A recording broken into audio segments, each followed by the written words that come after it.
Welcome back, everyone. I'm Kirill Tulai, investment analyst with a decade of experience. Here we connect the dots between macro, crypto, and AI. No noise, just what actually matters for your portfolio. A lot has happened over the last week, so let's focus on two main stories. First, the war is ending. Oil is collapsing, and that takes the inflation scare and the most hawkish version of the Fed off the table. Second, the US put export controls on Anthropic stock model, and I'm going to make the case that this is quietly strengthens the AI build-out case instead of breaking it. Quick disclaimer, nothing on this channel is financial advice. I'm sharing my views and analysis, but you always do your own research. This video was created in collaboration with the IT company Anderson. All right, let me start with the war because everything in this fast story flows out of it. The Iran deal is basically done. The memorandum has not actually been signed by Wednesday when we're recording this, and we may get the real details only on Friday. But here's what matters. Both sides have now publicly confirmed they're on track to sign. We have had dozens of these supposed deals over the course of this war, so I understand the skepticism. However, this one looks different because, again, for the first time, both sides are confirming it out loud. And the market is treating it as real. You can see it most clearly in oil. Crude was $120 a barrel at the peak of this war. It is now below 80 and falling sharp, really falling off a cliff. The end of the war is clearly one reason, but there is more. On Monday, the US administration revealed that despite the blockade, they had quietly been getting oil out of the region this whole time, around 100 million barrels, which works out to roughly 2 million barrels a day. Think about what that means. The global economy was already receiving an extra 2 million barrels a day that essentially nobody had in their numbers. So the shortage everyone was pricing was on a completely different scale from the reality. And if the shortage was never as severe as feared, then the recovery as this war winds down is going to be faster and smoother than expected. That is why oil is not drifting lower, it is repricing lower and hard. And this is the real reason the oil move matters. If oil has peaked, then inflation has very likely peaked with it. Look at the last inflation report. The headline is scary. CPI back above 4% at 4.2% of the year. But when you open it up, that is almost entirely energy. The oil and gasoline spike from the war. Core inflation, stripping out food and energy, rose just 0.2% on the month, which is exactly at the Fed's target. And medium-term inflation expectation actually ticked down. So the scary headline is a war artifact, and the war is ending. Energy was the thing pushing prices up, and energy is now falling. Now, the Fed. The decision and the press conference come on Wednesday, right after I record this. So I'm giving you my read going in. I think the committee stays cautious. Gasoline was elevated for 2 to 3 months, and they will want to see that it does not feed into second round FX before they relax. So they're not going to stand up and tell you inflation has peaked. They will talk about it and they will take a wait-and-see approach. But there is the key.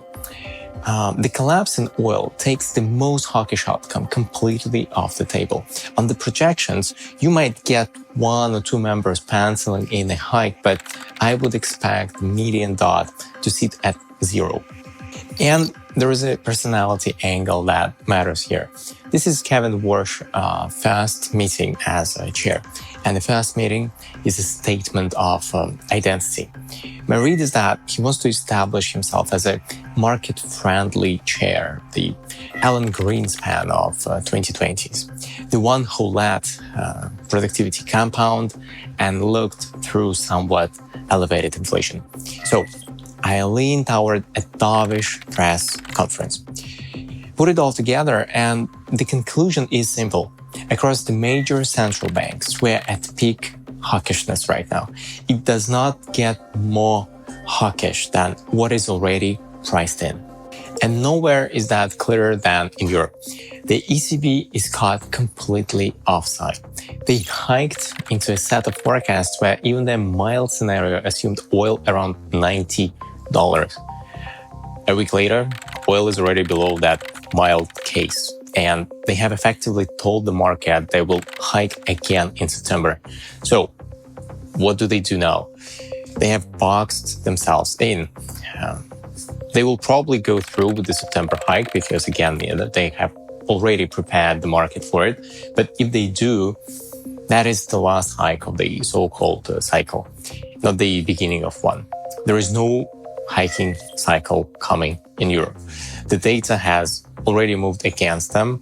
And on top of that, their GDP growth projections look too optimistic, with a real risk that the economy will not be able to deliver them. So what does all of this mean for the portfolio? If we are at peak hawkishness with oil collapsing, then the path of least resistance is a lower dollar and lower rates of the back half of this year. That is exactly the setup I laid out in my outlook earlier in the year, and it is lining up quite well. Lower rates and a lower dollar are supportive for risk assets.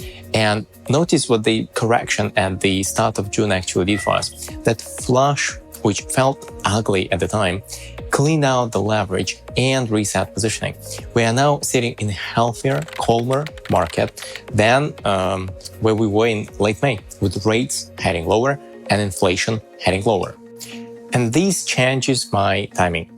In my last episode, I told you to expect a local high around the SpaceX listing and Ethiopia summer, with the AI trade digesting through July and August. I'm now pushing that back a little. With the inflation score fading, the recent leverage flush behind us, and financial conditions easing rather than tightening, this move has more room. July is now looking like a month to stay on rather than a month to step aside. So I'm extending the risk constants. Now, let me be clear about what has to hold for this to play out, because there are two risks. The first is oil. The whole case assumes the de-escalation sticks and oil keeps falling. If the conflict re-escalates and oil spikes again, the disinflation story reverses. And the reason that risk has teeth is that the strategic reserves that have been buffering this shortage are nearly drained. So there is not much cushion left if supply gets disrupted again. The second risk is the Fed. My base case is that they do not surprise on the hawkish side. But if the governors come out more hawkish than I expect, then the peak hawkishness setup that I just described goes away. So those are the two things I'm watching closely. No oil spike and no extra hawkishness out of the Fed. Now, let's move to the AI story. The big piece of news was that the US government imposed export controls on Anthropic's latest frontier model, Fable 5. If you are based outside the United States, your access just got restricted. On the surface, that reads as bad news for AI, especially for Anthropic, since it reduces the total addressable market. I think it is close to the opposite, and let me walk you through why, starting with what actually happened. From what insiders are saying, this looks less like a hard crackdown and more like a breakdown in corporation. The administration did not actually want to cut off access to the model, but the company reportedly was not addressing the government's security concerns. And at that point, the export control letter was the only lever left to force the issue. which also tells you this is probably fixable and fixable relatively quickly. With that context cleared up, here's why I actually read these as bullish. And there are two levers. Lever one, the moment you restrict access, you trigger a sovereign reflex. The fast reaction out of European politicians was exactly what you would expect. We need to build our own sovereign frontier model. Now, let us be honest, they're years behind. And catching the current Anthropic and OpenAI models is going to be extremely difficult, maybe even impossible. But that is not even the point from the investment perspective, because even to try, what do they need? They need to build out their own data centers. And that means more demand for the picks and shovels. The memory, the chips, the cooling, the power, the entire physical build-out. So a move designed to restrict AI actually pulls forward more spending on the infrastructure underneath it. And to see why this is a race you cannot afford to lose, look at who's actually spending. The US hyperscalers are on track for over $700 billion this year alone. Real money already going into the ground. China has announced around $300 billion, though that is spread over several years. Behind the US, but in the game. And they have quite capable models that are almost on par with the American ones. Then there is Europe. The big headline is a 200 billion euro program called Invest AI, which sounds serious until you look closely. Most of it is mobilized private money and reshuffled existing funds, stretched all the way out to 2030. Annualize it, and Europe plans to spend somewhere around 40 billion euros a year. That is less than China and a fraction of the US. What is actually being deployed this year is closer to 10 billion. So, Europe is planning to spend even less than China, while its real contribution to this race has been to regulate the technology it is barely building. Well, it is what it is. Lever 2 is the bigger one. The fact that the government got directly involved with a specific company's model tells you this is a nation-state race. This is a sovereign-level competition. And when the state treats your product as strategic national infrastructure, that puts a floor under your revenue and takes a chunk of the downside off the table. Yes, the total addressable market gets smaller if you wall off foreign users, but the downside shrinks too. And that second part matters more than people think. There are still a lot of investors on the sidelines who are doubtful about AI, waiting for it to crack. When the government steps in like this, it signals the build-out is too important to be allowed to fail. And remember, the point from last episode, that Washington is looking at taking equity stakes in some of these companies. Same direction. So read it that way. The expert controls are the government showing you in real time how much it cares about this build-out, and that is ready to use every tool it has to win the race. That is why, even though this looks like bad news on the surface, I come out of it constructive on the infrastructure and data centers names underneath the whole trade. And as always, for full transparency, here is the scoreboard, the running performance of every investment call we have made on this channel, equal weighted winners and losers together. So as you can see, we recovered after the flush earlier this month. Okay, to sum it up, the war is ending. Oil is collapsing off a cliff, and the inflation scare is fading with it. That puts us at peak hawkishness, with the most hawkish Fed outcome off the table.